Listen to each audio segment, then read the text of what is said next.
자, 다음 소식으로 넘어가 보겠습니다. 이재명 대통령과 여야 지도부가 어제 관저에서 오찬을 가졌죠. 취임 18일 만입니다. 전격적으로 이뤄진 만남이지만 현안에 대한 온도차는 컸습니다. 어제 오찬 모습부터 잠깐 보고 가겠습니다.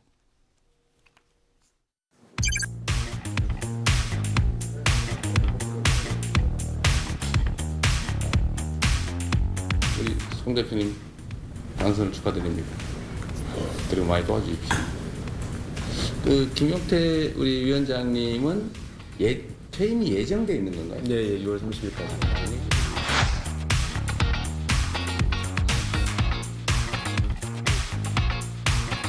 가능하면 좀 많이 빨리 뵙자 이런 입장이에요.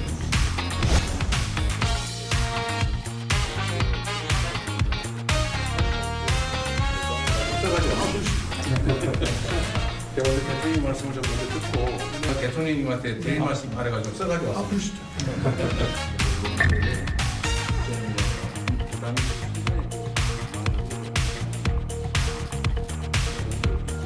돌봄, 통계, 주거, 의료, 안전.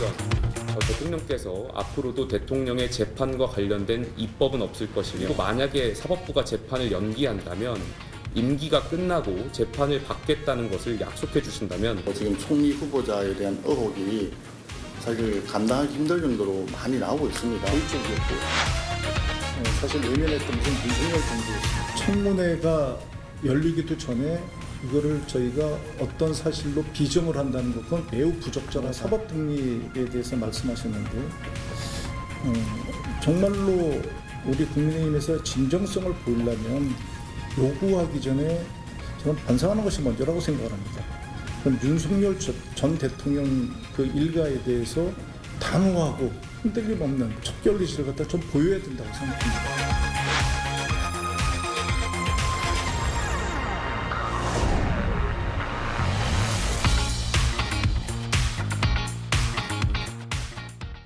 네, 저 박수현 의원 취임 당일날 국회에서 오찬을 하긴 했습니다만 정식으로 초대해서 오찬하는 건 취임 18일 만입니다. 상당히 그렇습니다. 빨리 대화가 이루어진 셈이에요. 예, 어쨌든 만남이 중요하다는 이야기를 계속 말씀을 드렸고요. 그런 측면에서 아주 빠른 시간 내에 잘했다 이런 말씀을 드리고 싶어요. 야당의 입장에서는 이제 이렇게 마련된 자리에서 여러 가지 이야기를 좀 정치적인 이야기 중심으로 쏟아내고 싶었겠지만 어쨌든 이 자리가 잘 출범이 되어서 여야 간에 어떤 서로의 정치를 하기 위한 자리가 아니라 정말 대화를 하기 위한 그래서 성과를 내고 합의가 돼서 국민께 희망을 줄 수 있는 그런 어떤 여야의 만남의 자리가 이렇게 신뢰가 쌓여서 점점점 더 자주 그리고 어떤 성과를 내는 그러한 자리를 잡아가기를 저는 진심으로 바랍니다. 네, 김윤 실장님, 김용태 비대위원장은 아무래도 야당 대표니까 아예 준비를 해서 대통령 임기 끝나면 재판을 받는다고 약속을 해달라 이렇게 요구를 했더군요. 대통령 실제 대면에서 야당 대표로서 오찬을 하면 상당히 준비를 많이 해야 되지 않겠습니까? 이제 그런 과정에서 무턱대고 그냥 준비한 거 없이 즉흥적으로 이야기를 모두 발언을 한다는 것은 상당히 결례라고 생각합니다. 아까 화면에 나온 것처럼 그래서 이재명 당시 민주당 대표도 윤석열 대통령과의 만나면서는 이 준비한 종이를 가지고 나와서 그걸 보면서 장시간 이야기를 했던 거고요.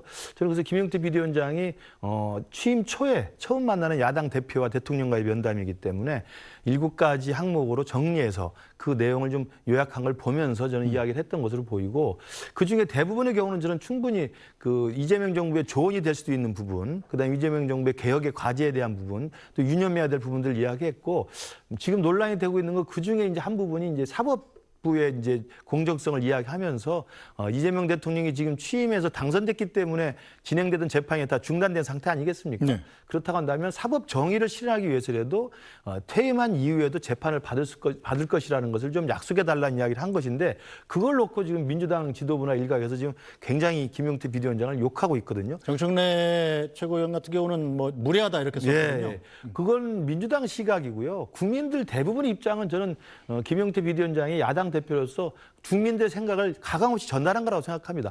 제가 말씀드린 것처럼 5년 동안 재판이 중단된 것은 국민들도 이제 할 수 없다. 지켜보자라고 일만 잘해달라라고 저는 대부분 양해가 된 상태인데 네. 대부분의 경우는 5년이 지난 다음에 퇴임한 이후에 그냥 자연인으로 돌아왔을 때는 중단됐던 그동안의 5개 형사재판을 다시 받아야 된다는 것은 우리가 다 그 불문가지로 다 알는 거 아니겠습니까? 이제 그런 것을 대통령께서 공개적으로 좀 약속해 달라는 건데 그걸 가지고 무슨 대통령에 대한 무리함을 이야기하는 건 제가 볼 때 지나친 저는 억측이라고 생각을 합니다. 네, 양만희 논설위원께서는 어제 오찬에서 어떤 점을 주의해 보셨습니까? 그래서 저는 지금 정권이 교체된 지 3주가 되지 않았습니까? 네. 그런데 지난 3주를 보면은 이 전국의 중심에 이재명 대통령이 있다. 그런 것을 다시 한번 좀 보여주는 행사가 아니었나 싶은데요. 왜냐하면은 경제 같은 경우는 이제 증시의 코스피 300, 재회복이라든지 아니면 이제 추진. 외교 같은 경우는 G7 정상회의 참석, 그다음에 일본과의 관계가 우호적으로 바뀔 수도 있다. 이런 분위기. 거기에 더해져서 국내 정치에서는 국민의힘 지도부를 불러서 여야 지도부와 함께 전국 국정을 얘기하는 이런 모양을 만들어낸 것은 지금 인수위가 없이 출범한 정부이기 때문에 조직적이고 체계적으로 정부가 돌아가는 상황이 아니지 않습니까? 그런 네. 상황에서 대통령 1인의 어떤 중심으로 한 국정 운영 부분을 보여주는 그러니까 시스템적이지 않다라기보다는 대통령 중심의 대통령이 많이 보이는 그런 상황이다 이렇게 말씀드릴 수 있을 것 같고 네. 또 하나는 이제 협치에 대한 기대감을 어느 정도 좀 줄 수도 있는 모임이 아니었나. 왜냐하면 송원석 국민의힘 원내대표가 당장 그런 얘기를 했고요. 네. 어제 보면 대통령이 송원석 원내대표한테 역시 선거는 이기는 게 중요하죠라는 얘기를 한다든지 네. 아니면은 김용태 비대위원장이 꺼내서 읽으니까 저보다는 짧았네요 이런 식으로 얘기를 했단 말이죠. 그거는 대통령이 가지고 있는 일종의 여유라고 생각합니다. 지금 행정 권력을 선거를 통해서 가져갔고 또 하나는 국회 다수당의 지위를 봤을 때 대통령이나 여권은 상당한 여유가 있는 상황이거든요. 그러니까 협치가 되려면 어떤 그 여유를 가지고 야권에도 여지를 좀 남겨줘야 되는데 그런 부분을 봤을 때 어제 대화 이후에 파국이라든지 부정적인 얘기가 많이 없는 것을 보면 앞으로 여야가 서로 이런 대화를 통해서 효능감을 확인해 간다면은 협치의 새로운 어떤 정치의 복원, 모멘텀이 될 수도 있지 않을까 하는 생각도 해봤습니다. 네, 저 박수현 의원 어제 모임의 성격상 이 김민석 총리 후보자 얘기가 안 나올 수가 없었는데 네. 이재명 대통령 얘기를 들어보면 본인의 해명을 좀 들어봐야 되지 않겠는가? 즉 이 지명철을 할 생각은 없다 이렇게 읽히더군요. 그렇습니다. 그런 당연한 이야기죠. 그리고 원론적인 답변을 통해서 일단 청문회 후에 그대로 진행될 것 같은 강한 뉘앙스를 이제 갖지 않았습니까? 그리고 사실은 지금 그 야당에서 제기하고 있는 문제들이 저는 총리 청문회가 이틀간 잡혀 있는데 이틀 동안 이 청문회를 유지할 동력이 있을까라고 걱정이 돼요. 네. 사실은 일정 부분 김이 빠졌거나 해명이 됐거나 남아있는 의혹 이제 한두 가지를 가지고 청문회를 할 텐데 그래서 이 청문회가 다른 한 방이 크게 있지 않는 한은 총리 후보자를 낙마시킬 수 있는 그런 상황이 아니거든요.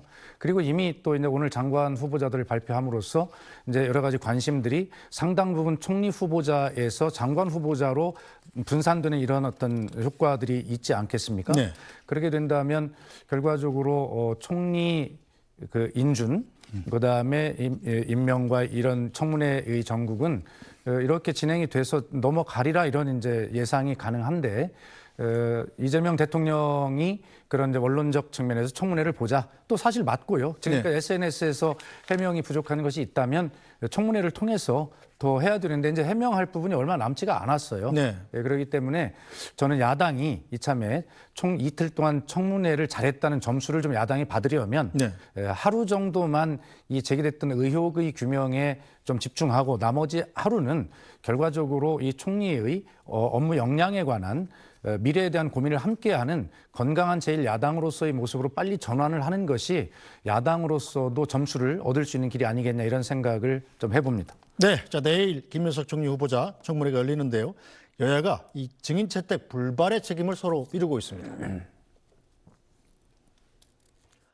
역대 국무총리 후보자 중 증인을 거부하고 청문회에 임하는 경우도 처음입니다.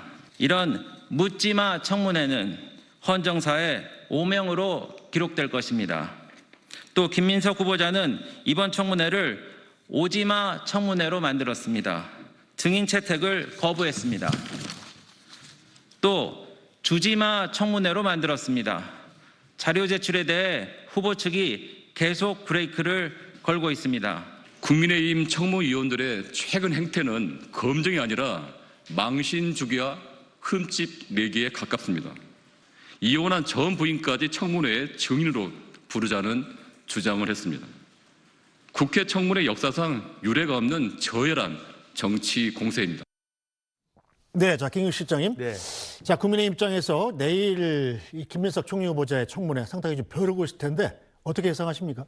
우선 지금 배준영 의원 인사청문위원 이야기했지만 네. 우리 당에 지금 내일 인사청문회 임하는 인청 의원들이 지금 고민이 깊은 상황입니다. 지금 말씀하신 것처럼 증인을 한 명도 채택하지 않는 민주화 이후에 최초의 청문회가 되어 있고요. 그다음에 사실은 모든 자료들을 성실하게 제출하지 않고 있고 거의 누구나 다 알 수 있는 그냥 인터넷상에 돌아다니는 정보 정도로도 알 수 있는 그런 정도의 뻔한 자료만 일부 제출을 하고 있고요. 네. 그리고 사실은 묻지마 청문회, 오지마 청문회, 주지마 청문회 이 세 가지 청문회로 모든 걸 다 불통으로 봉쇄해놨기 때문에 지금 청문회 가가지고 지금 입장으로 봐서는 김민석 후보자는 이틀만 견디면 된다. 뭐 이런 저는 배짱인 것 같아요. 그래서 이틀이라는 시간만 국회의원 인사청문위원들이 나와서 질문하면 시간 끌면 또 답변 가고 시간 가고 이렇게 해서 이틀 지나면 청문보고서 채택할 거 아니겠습니까? 네. 청문보고서 채택하면 그거에 대해서 일단 국회 본회의 의결을 거치게 돼 있습니다만 민주당 의석수가 워낙 많기 때문에 뭐 의결 통과하는 데는 뭐 별 지장이 없을 겁니다. 그래서 지금 국민들이 봤을 때는 이재명 정부의 초대 총리로서 이분이 적합한지 적합하지 않은지를 알 수 있는 국민적 검증의 시간이 바로 이 청문회 기간인데 청문회 때 자료도 없이 증인도 없이 그다음에 명확한 답변도 없이 해명도 없이 그냥 이틀을 시간을 그냥 날로 보내겠다고 하는 그런 입장으로 지금 청문회에 임하는 것 같아서 지금 우리 당 입장에서는 실질적으로 이 보이콧을 해야 되는 게 아니라는 강경한 의견까지 나오고 있습니다. 저는 개인적으로 뭐 보이콧을 찬성하지는 않겠습니다만 그런 정도로 지금 국민의힘의 인사청문위원으로 가신 분들은 이 청문회가 과연 효율성이 있을까? 실효성이 있느냐? 이 부분에 대한 근본적인 회의를 갖고 있는 건 사실인 것 같습니다. 네, 자, 이 재산 형성 관련 의혹, 김민석 후보자의 쟁점 중 하나죠. 인사청문특위위원으로 연일 의혹을 제기하고 있는 국민의힘 주진우 의원은 가장 큰 쟁점은 출판 기념회가 될 거라고 예고했습니다. 민주당의 반박도 만만치 않습니다. 가장 큰 쟁점은 전 딱 하나라고 생각합니다. 출판 기념회입니다. 지금 저희가 자료 요청을 했더니 청문회 때 발언하겠다 이렇게 지금 얘기를 하는 상황이고 기본적으로 적어도 6억의 자금원은 스스로 밝혀야 되고 그 재산 등록 부분은 사실 공직자윤리법 부분이거든요. 공직자가 공직자윤리법을 위반한다는 게 사실 국민 눈높이에 안 맞다 보니까 약간 변명처럼 한마디를 하고 넘어갔어요. 그 얘기가 뭐냐면 어떤 연도에 현금을 받았어도 그 12월 30일이 기준일 전에 다 써버렸으면 등록 안 해도 된다. 그 말 자체로 사실 국민 눈높이 안 맞는 말이죠. 제가 관심이 없던 주진우 의원을 최근 보건대 동료 의원님을 떠나서 이런 생각이 듭니다. 어디서 이런 못된 것들만 보고 배웠을까? 국무총리 후보자를 피의자로 만들기 위해서 온갖 노력을 하고 사실관계를 멋대로 해석해서 허구와 허상으로 후보자에게 악의적인 낙인을 찍는 공작 정치, 이것은 반드시 청산해야 되겠습니다. 자, 김민석 국무총리 후보자가 이렇게 해명을 했습니다. 한 유튜브 채널에 나와서 한 해명인데요. 잠깐 내용 보고 가겠습니다. 자, 그에 들어와서 그에 했으면 법적으로 신고하게도 안 돼 있고 또 국회의원 재산 신고에도 안 들어가는 것인데 그때 다 처리를 한 겁니다. 자, 이렇게 해명을 했는데 박수현 의원 현직 의원으로 보시기는 어떻습니까? 출판 기념회가 이렇게 해도 되는 건가요? 그러니까 지금과는 기준이 많이 다르죠. 네. 지금은 절대로 아무리 그 신고를 안 하게 돼 있는 출판 기념회라 하더라도 그 책값 이상의 어떤 금품을 출판 기념회에서 내게 되면 그것은 뭐 다 지켜보는 눈이 있기 때문에요.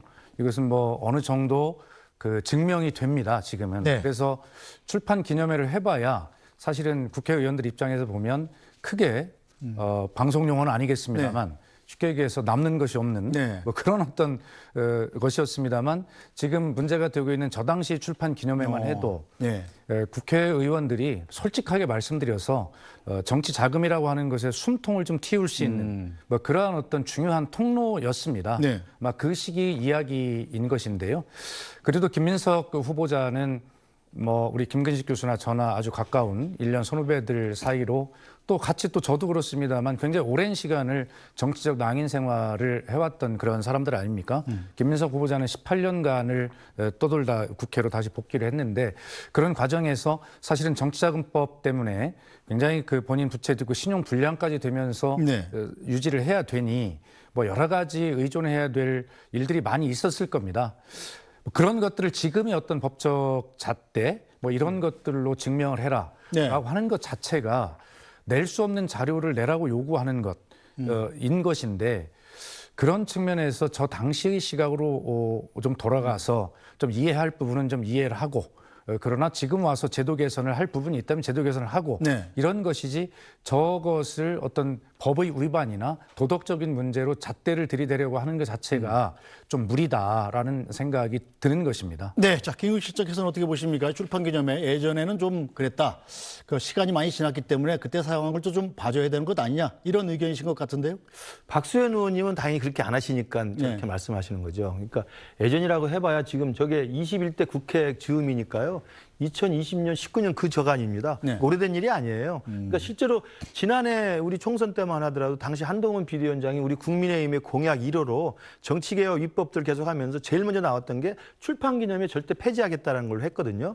그러니까 출판기념회를 통해서 보이지 않는 진짜 뭉칫돈이 진짜 법망을 피해서 정치 후원금이나 정치 자금으로 비밀스럽게 들어오는 것들 누구나 알고 있기 때문에 그걸 막자는 게 국민 여론이었던 것이거든요. 근데 저게 김민석 후보의 저 출판기념회 지금 수억 원이 현금으로 들어와서 그 들어온 현금을 그 해에 다 썼다는 것으로 지금 뻔뻔스럽게 이야기를 하고 있는데 그 과정이 불과 오래된 일이 아니라 5년 전, 4년 전 이야기라는 말씀을 드리고요. 두 번째로는 법적으로는 하자가 없다고 밀고 나간다 하더라도 저는 김민석 후보자의 전 태도의 문제를 계속 제기를 하는 겁니다. 모르겠습니다. 내일 이제 청문회 열리면 공개적인 자리에서 할지 모르겠습니다만 지금까지는 변명과 계속 해명만 이야기를 하고 있는 것이지 억울하다는 이야기만 하고 있는 것이지 지금 당장 국민 눈높이에서 내가 정말 국민 눈높이에 맞지 않아 죄송합니다라고 송구하다는 이야기를 한 번도 한 적이 없어요. 저는 그런 면에서는 아무리 긴 시간 동안 정치 유랑을 하고 그 기간 동안 정말 힘들었기 때문에 저런 식의 편법을 썼다 하더라도 국민들한테는 저는 솔직하게 사과를 하는 게 필요하다고 생각을 합니다. 그리고 이건 누가 보더라도 아까 주진 의원이 말한 것처럼 특권과 특혜입니다.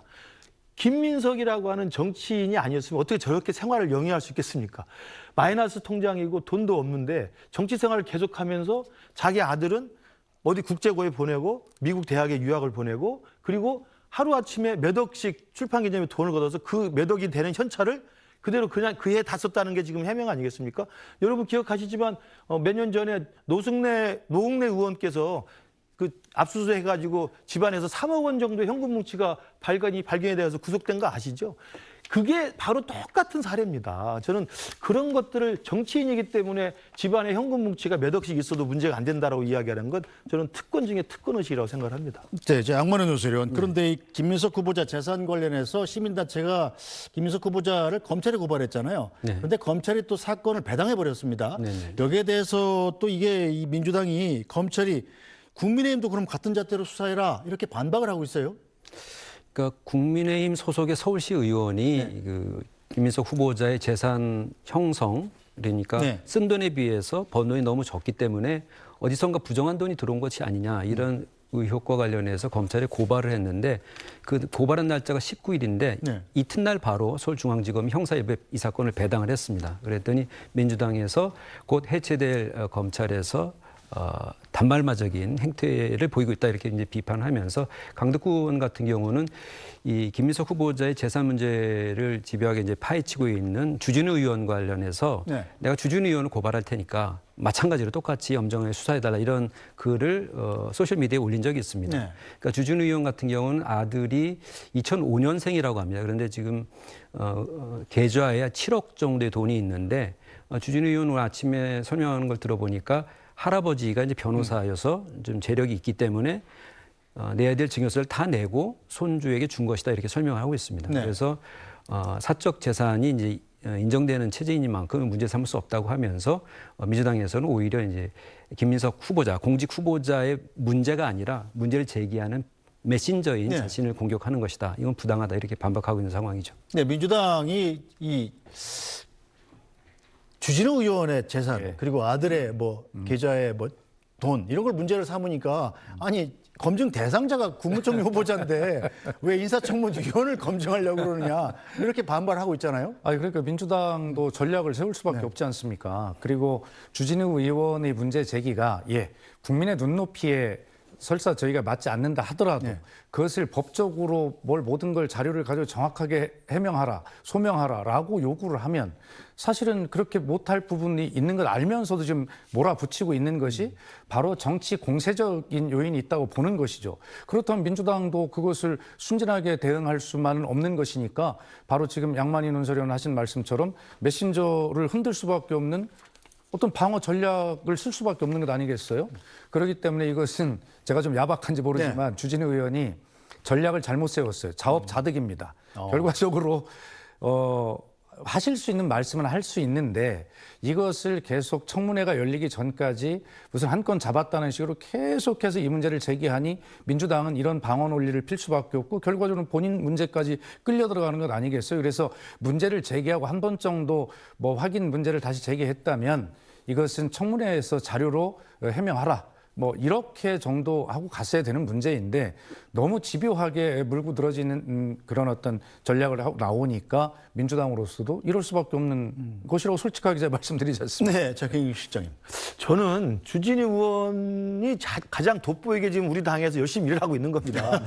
그렇지 않습니까? 인사청문위원 지금 많이 있습니다. 우리 당에도. 돋보이는 사람 없어요. 주진우 의원은 그 많은 자료 다 뒤져보고 근거 찾아서 진짜 그때그때 가장 실시간으로 논리적으로 설득력 있게 김민석 후보자에 대해서 요구도 하고 비판도 하고 또 정치적으로 설명을 하고 요구하는 거거든요.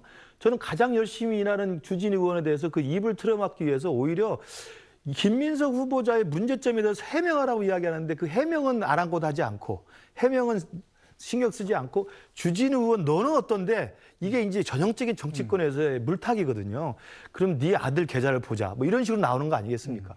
아니, 돈 많은 할아버지 만나서 증여세 내가면서 손자에게 돈 중요한 게 그게 죄가 됩니까? 지금 우리나라 자본주의 사회에서 저는 그런 식의 민주당의 대응에 대해서는 적어도 박수현 의원만큼은 좀 과도한 민주당의 대응이라고 말씀을 해주실 줄 알았는데 그걸 또 어쩔 수 없는 또 방어들이라고 하시니까 저는 이건 인사청문회 자체 본질을 훼손하는 거라고 생각합니다. 아니, 김민석 후보자가 설명을 하면 되고 있는 그대로 지금 설명은 처음에 안 하려고 했지만 계속 밀려가지고 하나씩 지금 설명을 하고 있잖아요. 네. 그럼 속 시원하게 처음부터 있는 그대로 설명하면 됐습니다.